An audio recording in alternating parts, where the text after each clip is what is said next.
the machining of the outer contour of the part. The foam piece that we whittled out of a piece of rectangular stock, turned it into it was like a hexagonal spear is what it looked like. Then it had a metal insert that went on the top of it. It sort of goes up and down of the axis of the part over the contours and some of the radiuses. And really cool job. Those are the kind of things we like to build.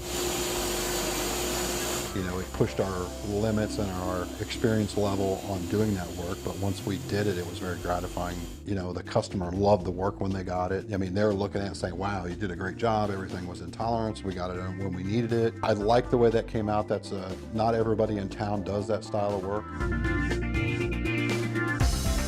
It's something we enjoy doing. We love the challenge of it. Other people don't like to mess with that kind of stuff. So I want to be that person that messes with it and tries to do some of the harder things. We just don't make one little widget. We make a whole bunch of different items, different styles of CNC machining, to water jetting, to welding, to fabrication. You know, it's just a wide range of things that we do. So we have to be able to be good at all of those things, not just one thing.